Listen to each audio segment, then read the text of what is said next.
Welcome to a new show called Chit Chat. I'm Mike Chitwood, the host of this podcast and the Volusia County Sheriff.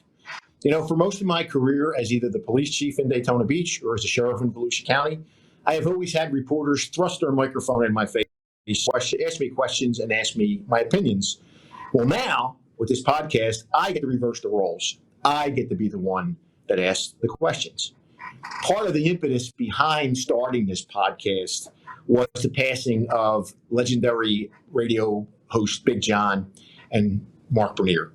Both good friends of mine, both come from different ends of the political spectrum, both completely different people, both ran their shows differently. But their quest to get information and get that out into our community was admirable. And with their passing, I think it creates a big void in our community. So when we do these podcasts, that's the ultimate goal here. The ultimate goal here is to get information and get it out into the hands of our community. If I do it right, it's kudos to those guys for the way they trained me. If I royally screw up and do it wrong, they're probably looking down saying, see, it's not as easy as you think it is. Some of the topics that we'll cover, obviously law enforcement is going to be a big topic. We'll talk about current events in the news. We'll talk about sports. We'll touch on politics. We'll talk about life in general. The idea is just to have this podcast, get some information out there, email your questions into us. We could ask as we begin our first podcast. We're going to learn and we'll do things better. And we'll always try to keep it interesting and get the public their opinions and their questions out there.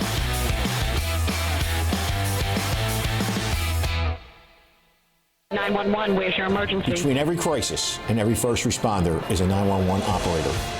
No two emergencies are alike, and our highly trained 911 public safety telecommunications professionals use their critical thinking and decision-making skills to get the right personnel on scene.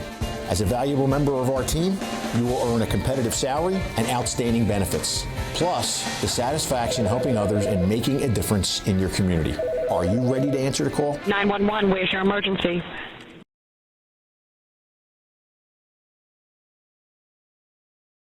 And I couldn't be prouder than to bring on our first guest. And it's somebody that America is very familiar with. This person is a media giant, someone who's been a reporter, a chief legal correspondent and analyst, a news anchor, and a host. He's one of the faces of News Nation. For those of us in Volusia County that have Spectrum, that's Channel 20.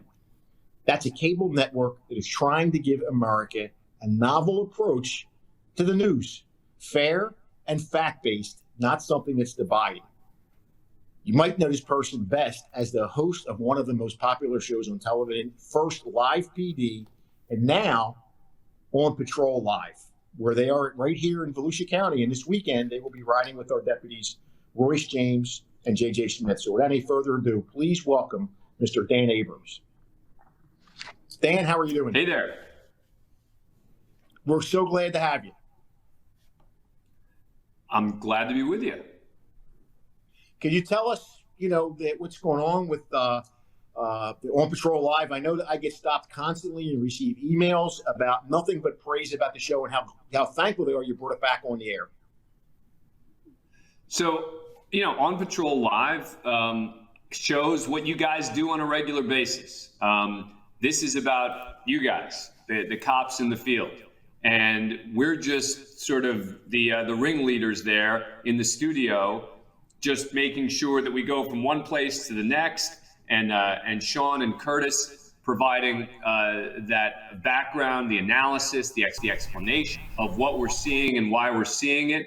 But look, I think that there is a thirst in this country to see law enforcement, what they do, how they do it.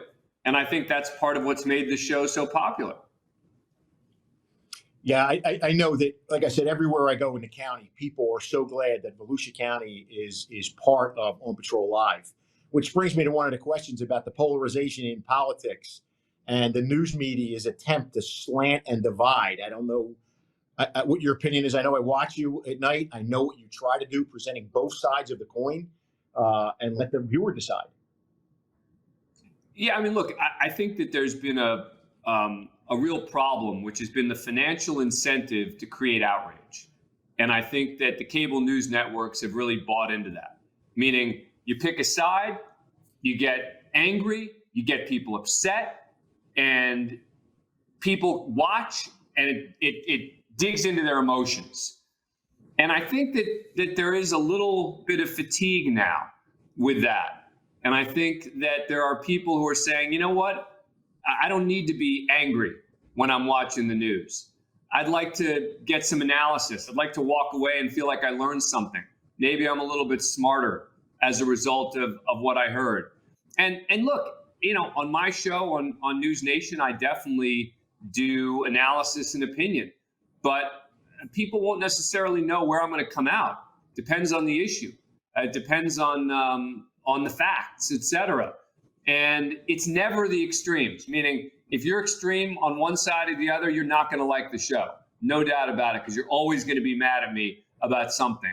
I'm hoping what I call the marginalized moderate majority are going to join me in that effort. Well, it leads me to the next question, because I know you're great to law enforcement. You're very pro law enforcement, especially when it's done correctly. Is this the political football that I think we have become in Washington, D.C., and even in local governments? Everything from defund the police to we become the problem. All the problems in the country, it's law enforcement's fault. It's very frustrating to see the way police have become political footballs in this country. From my perspective, it's not just police, it's law enforcement in general. People are now getting to the point where they are constantly scapegoating law enforcement. A mistake is made, or a mistake wasn't made, but something happened. And people immediately jump to the conclusion that law enforcement did something wrong, as opposed to saying, wait, let's figure out what happened here first. Let's look at the entire context of maybe a video, for example, as opposed to just a snippet. Let's understand the mindset of the officer. Let's put ourselves in the shoes of the officer in that situation. And now let's evaluate the situation. Because as you know, Sheriff, I'm not going to say cops are always right. There are cops who need to be held accountable, who do bad things. There are people in law enforcement who need to be held accountable. But the presumption shouldn't be that they did something wrong. The proof should be, show me that there was an issue. And I think a lot of the times in the media, what you're seeing is this kind of presumption that, if there's an officer involved shooting, well, it must be a problem. It must be the officer's fault. And that's, I think, part of the problem that we've seen in the media. Yeah, I agree with you. I've been doing this for 35 years, and it's something I always say. When we go into a community, we are the government. They don't know who their mayor is or their representative is, but they sure as heck know who's got that badge on their chest. And that's where they vent a lot of their frustrations. And I know I'd like to bring Lieutenant Sticks Larkin in. I mean, Lieutenant's longtime law enforcement officer, retired, great career. Sticks, what's your feeling about the way we're being politicized as that political football? No, I mean, just to kind of piggyback what Dan said, I mean, it's pretty much spot on. Even obviously 2020 year was that's when it really exploded to the extent that we've seen over the last 18 months or 2 years. But you can kind of see things building up to that point, where police were no longer, the good guy in the neighborhood, so to speak. They kind of became the bad guy for a lot of people, whether it was involved in politics. Some of the people we're talking about as far as, athletes, musicians, and so forth, it just became the thing to pick on without all the facts being out there. Thanks. Curtis, I see we got you back up from our technical difficulties. I don't know if you were following our conversation about our profession being a political football, really use whatever side wants to hammer us or use us in another vein. What's your take on that? My thing is the majority of people out there, they love what law enforcement's doing. And as Dan said, there's a small percentage of officers who may be doing the wrong thing, but the majority who wear the uniform, they're wearing it to do the right thing, and that's to protect and serve. Criminals are loving the protest because they feel now, they could get away with stuff and do the things that they've been doing without having to be held accountable. So, yeah, I do think that this show is going to help show the positive things that law enforcement officers are doing. Curtis, I know we're getting a lot of questions, and I'd like our viewers to hear about you and your background. Where you work, what type of agency you're with, and let them get to know you. Well, I'm in Richland, South Carolina, Columbia, South Carolina, which of course encompasses Richland County and the Sheriff's Department there. About 800 deputies there, work with the Sheriff's Department for 12 years now. Of course, learned a lot growing up from being a public information officer to then running the community action team, which of course then that encompasses traffic code enforcement as well as our code enforcement, traffic, and CAT team. Now, CAT team are the folks who are out there touching the community. I mean, just knowing who's in the community, the issues, the problems in the community, as well as the business and neighborhoods. And that's what they did. And that was a great thing. And now I work with youth services. And as you know, we have issues with our youth nowadays. It seems as though they're getting in trouble younger and younger and younger. So my job basically now is to try to curtail that, to try to set them in the right direction. And that's a task right now, but it's a task that I enjoy doing. And I'm so glad to be a part of On Patrol Live with two distinguished individuals, Dan and Sean. I'm learning a lot from them, and I'm hoping that I'm settling in nice and comfortable with their guidance. They're leading me right now, but sooner or later, I'm going to lead them. Well, they lead me too, and they have me on there as a guest. They absolutely lead me. Sean, real quick, could you give us a thumbnail sketch about your time in Tulsa? Man, let's see. Moved there in '92, right out of high school. Grew up in California. Knew I wanted to be a cop since I was a teen. Went to college in Oklahoma. Did my internship there at Tulsa Police Department and started in January of '97. And much like a lot of the officers we see on the show throughout my career, I was fortunate to work for a larger agency. We've got roughly about 800 officers as well. Did everything from patrol to major crimes, homicide, street crimes, narcotics, and then I was in gangs and our crime gun unit is what we call it the last 14 years. So very, very fortunate, worked with a lot of really good officers that I do miss seeing them daily, but I'm happy that that the retirement date came for me. I'm enjoying this second phase of life. So Dan, how many departments, sheriff's offices, or police departments are on live patrol now with you, and what are you looking to get? What goal are you looking for? So we ride with 8 departments per night, right? We have other departments that we may put in, but we're going to always stick with 8 just because technologically we really can't go with more than that. You think about the fact that we've got 6 cameras in each of the departments. We're already getting in 48 live feeds just from the departments themselves, throw in some other cameras, and we're well over 50. So we're going to be sticking with 8 departments. As you know, we'll either be following 2 or sometimes 3 officers in each department. And then we go between them, depending on what's happening, and try to then go back. If the story continues, if we didn't find out exactly how it ended, et cetera. So, that's the interesting part from a TV perspective, is figuring out where to go, when to get out, when to go back, making sure that the audience who's watching understands what happened in the stories, et cetera. But, look, we don't know. We're always winging it because this is a live show, and we don't have a sense at the beginning of the show what's going to happen in the 3 hours that we're live. And that's part of what makes it a lot of fun. Well, I have to tell you, I got to compliment your staff. The folks that you have assigned to us here in Volusia County, boy, they are top of the line. They are true professionals, and we're blessed to have them as part of the team, and we're honored to be there with you. We have a pretty big social media footprint, and we get about 300,000 followers. Sounds like we just had a wave go over top of us, but we asked them to submit some questions. This is the question for the 3 is, and you just jump right in there. This is that Jake Schreiber asked, if you could pick any song to play at full volume while running code to a call, what would your go-to song be? That Danger Zone song. What was that, the Dave? one with the Jets. I'm with you, Curtis. Yeah, I'm with you. Until somebody crashes, and then they'll be written up for having the radio blasted. But Dan, what were you going to say? Sure. Well, no, I wasn't. I mean, I wouldn't dare to answer going to a call question because that would suggest that somehow I'm a real cop. So yeah, I'm listening. Sticks had an idea though. Well, I was trying to think, man. That's a good question. I'm a kind of an old school rap guy, and I was trying to think something like some old DOS Effects or something, an old group that's not even around any longer, something like that. Kind of pump me up. I like it. I like Dan's answer though, but that's pretty good. This one's directed to you. I thought this was great. This is probably a very popular question. They want to know what your workout routine is. Man, I take the stairs when I can, and I kind of throw in a salad here and there. So we'll just call it that. How's that? Listen, hey, it is.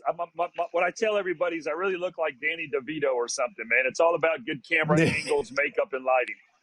So,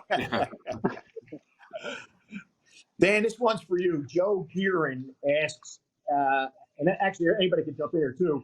How can we restore the public faith in law enforcement from cops walking the feet on the street to the FBI, DOJ, and Capitol Police? There just seems to be a total lack of respect shown for law enforcement. So look, I think that there's a number of ways to go about it. Number one, I talk about this a lot, is the media, right? Is the media just needs to stop feeding the outrage beast when it comes to law enforcement. Second, of course, is law enforcement itself, right? I mean, law enforcement itself needs to recognize that there's outreach that needs to be done. The efforts need to be made to bond with the communities, particularly in areas where there is distrust of law enforcement. And I mean that both with regard to, FBI, Capitol Police, and local police. That, people want a sense that the authorities are being fair and applying the law evenly. And again, cops are human. Law enforcement is human. People make judgments. Things are subjective. But the more that people get a sense and are reminded that law enforcement is out there to serve and protect and to help, I think the better. But look, it's tough when you've got people yelling and screaming and making accusations sometimes that are just totally unfounded against law enforcement. It's a tough environment to be in. Yeah, I couldn't agree with you more. And which brings me to a question I want to throw at Sticks and Curtis. We've been blessed here. I've been able to start my own police academy as opposed to going through the state. We hire you from day one, pay you a good wage, medical benefits, pension, and we train you with the best and the brightest in this organization. And this woman, Danielle Howe, wants to know if you guys, based on your policing career, could offer one piece of advice to our class that's graduating on August 25th, what would that one piece of advice be to these young recruits? For me, like you said, you mentioned the size of your agency, the fact that it's a large agency, it gives a lot of opportunities for the different deputies throughout their career. And I think that's important because we do get burned out in various assignments. But I think it's when you are getting burned out, when you're getting tired of the day-to-day grind, the job that you're doing, move to something else, because this is a fantastic career that has a lot of opportunities that you can impact a lot of different, people throughout your time there. And just take advantage of those opportunities rather being that guy that just is so negative day in and day out. Don't be afraid to make the change within your own department and do something different. That is fantastic advice. Fantastic. Also to piggyback up on that is never become lax, because you always have to keep your head on a swivel because this job each and every day is never going to be the same. And on top of that, learning verbal judo is going to be one of the most important tools that you keep on your tool belt. Instead of, situations going from 0 to 100, you can keep that situation under control by learning to use this as opposed to everything that's on your belt. It could get you into trouble or out of trouble. So verbal judo is going to be one of the most important things.